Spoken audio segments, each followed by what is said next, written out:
How's it going, YouTube? Comments, and today I have another video, and today, guys, what the bring to you is how to side deck for the format. And today we're going to be covering 6 different decks that I think are the best decks of the format, so whenever you go to your next tournament you have a better idea of what to sideboard for the tournament. It's also going to be really nice too because you can kind of see which sideboard cards are going to be able to hit more matchups than just a few, and then you'll get a better idea of what cards are maybe being used that you weren't aware of, or maybe you find a new interaction against a certain deck that you weren't aware of as well. So I do hope that you enjoy this video today. Very informational as far as what to expect from each deck, and we'll talk about which cards are more impactful, which cards are less impactful. So if you haven't already checked out my sponsors over Imperium Duelist, Dragon Shield, or Gem, definitely go ahead and do so. And if you haven't already heard, when we hit 16,000 subscribers, I'll be giving away this wonderful Spellground, so definitely go ahead and subscribe if you're not already. When I hit 2,000 followers on Twitter, I'm giving away a Pyramid Cloth Ghost Trick mat as well, so I do hope that you go over to my Twitter and follow my Twitter as well. Once we hit 2,000, I'll be giving away that mat. Once we hit 16,000, I'll be giving away this mat.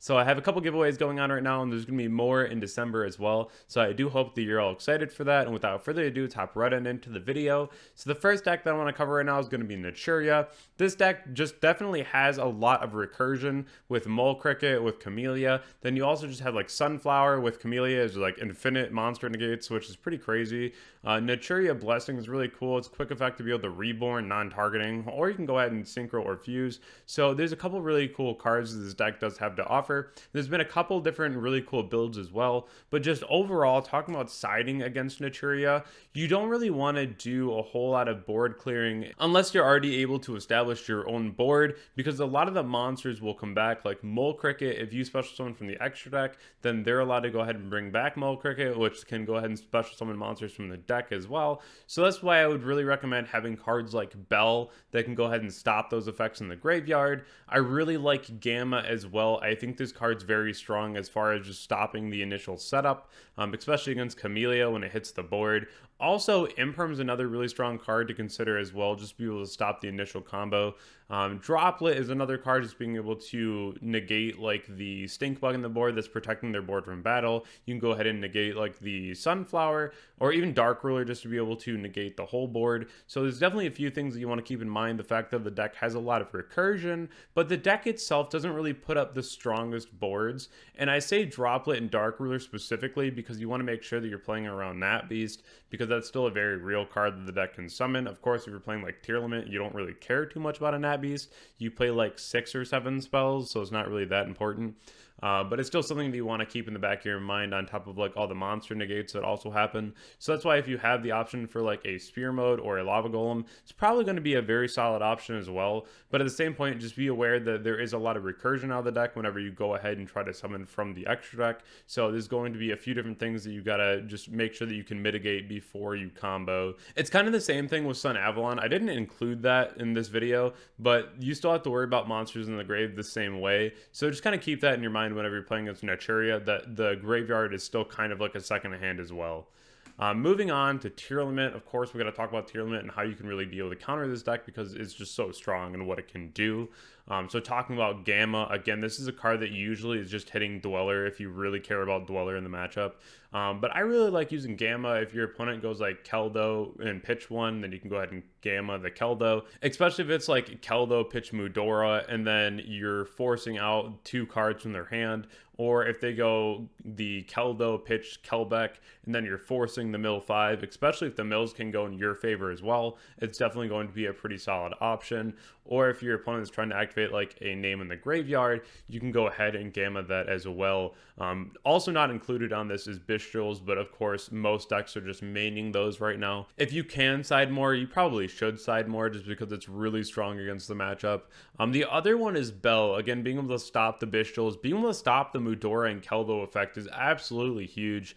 This is something I've been telling people, especially in the rogue options, is that you can't really afford to play cards like Silent Graveyard and waste more cards from your hand. So having something like Bell is just so versatile right now, and just being able to, again, shut down Bystials, being able to shut down the Shuffleback is just got to be the most important thing that you have in your arsenal. In the sideboard, also having Zombie World is really nice against Tearlament. It makes a lot of the fusions really awkward, makes your opponent waste most of their hand trying to summon like a Kick Close or what have you. Talents, again, being able to steal any of their monsters, also really crazy, especially if you can steal like an Exceed, so you can make Zeus. Dweller Zeus is still the best option to be able to clear an entire Tearlament board. I've seen a lot of rogue options right now, siding Keldos. I think that's perfectly fine. If your opponent makes you mill your deck, then you just have the option to go ahead and use a Keldo on your opponent, which will then, of course, just put you ahead very far. Different Dimension Ground going first is just an auto when it feels like against tier, and then evenly matched, of course, being able to clear out the whole board, but you just got to have something for crime as well, because of course crime is going to be a part of the end board. Usually it's like crime and Solic, so you got to be able to bait that first, or just use this to bait that as well. Both very strong, especially if you open up like the double evenly, of course. We have been seeing a lot less evenly in sides now, but at the same point, it's still a pretty solid card at the moment.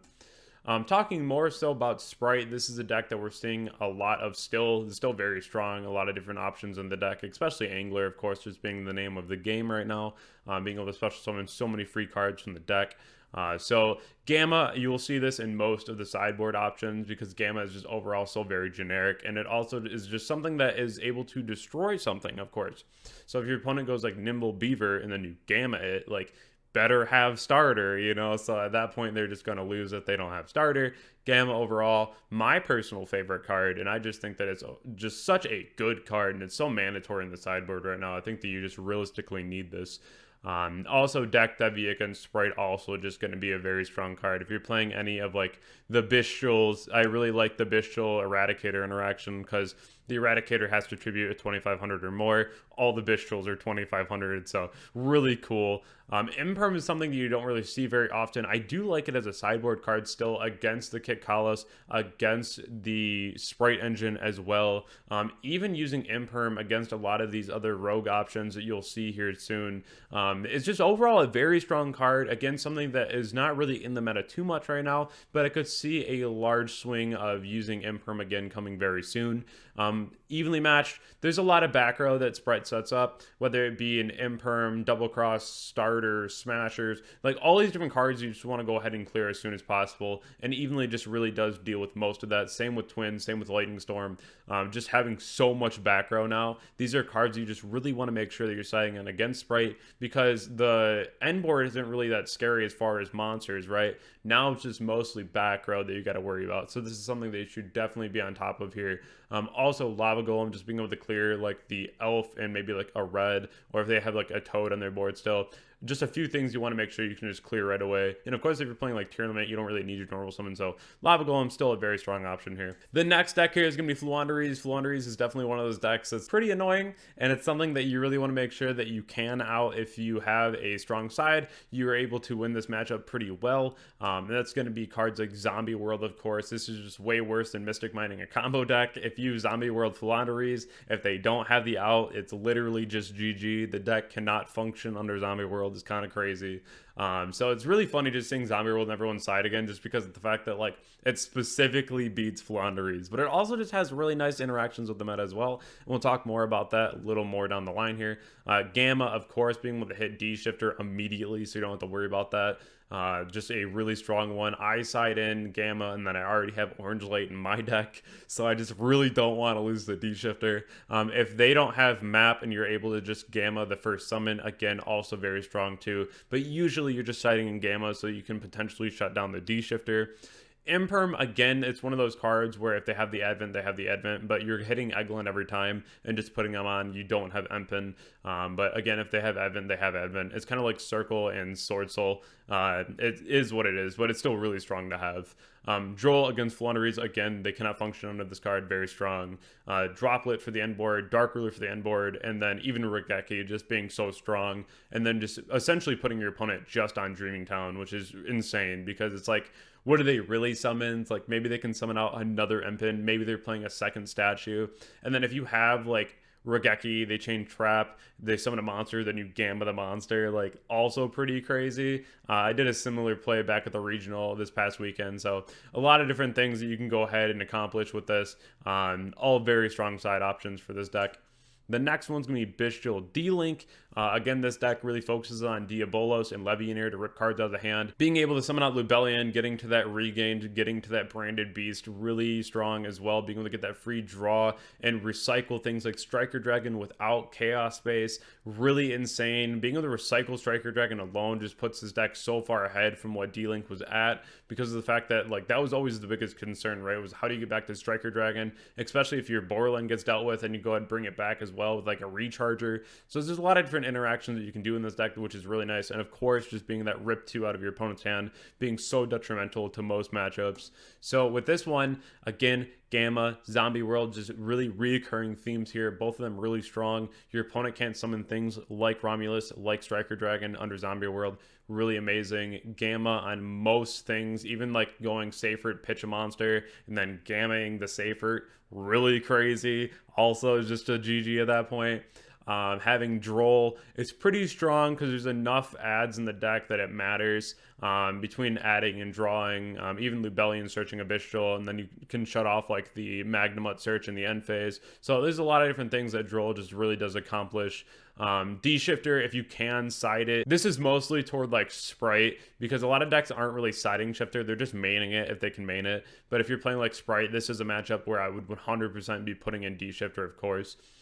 Droplet, this is going to be another good card just for interactions throughout the matchup. It's not really for the end board, because the end board isn't really like that crazy. It's just because you're on no advantage, you lose a lot of cards in your hand through combo, and then the branded beast and like an interruption on the board can be a lot. So just having Droplet overall just to interact with your opponent is really important. Lightning Storm, again, being able to shut down the regained, being able to shut down the branded beast, whatever else is in the back row as well, is probably what I'd prioritize this for. And then evenly is just the blowout that everyone loves to see. The card's really insane when it's insane. It's pretty dead when it's dead, so that's why we don't really see it in many metas, but right now it's just overall a very strong card to be running. Then for the last deck that I have for you today is going to be Dracoslayer. Of course, this is the deck that you hear about. You don't necessarily play against a whole lot of this deck, but it's still something that you want to make sure that you are prepared for, because you could play against it. Pendulum being so scary because it's always going to be heavy going first and very focused on going first. So this is something that you want to make sure that you're able to break the end boards, because they can be pretty large. So looking at cards that we can go ahead and sideboard here, being the Twin Twister for when you're set to go first, so whenever your opponent starts to play, you can pop Scales. Of course, that's going to be huge, because getting back to Scales can already be really hard. Having cards like Cosmic Cyclone whenever they scale Revolution Dragon is really important. Whenever they scale things like Luster, also very important. Lightning Storm, being able to shut down anything in their back row. It really depends on what they add with Majesty. Typically, it's going to be like Necro Valley, depending on what they're playing against, but it also could be like Secret Village. So there's a couple different things that you got to be aware of. But usually Lightning Storm is a really solid option here, especially even just like for monsters, if you have any kind of like negation for the board. Dark Ruler, the boards are very big, so you want to make sure you have a card like this to be able to shut down the board.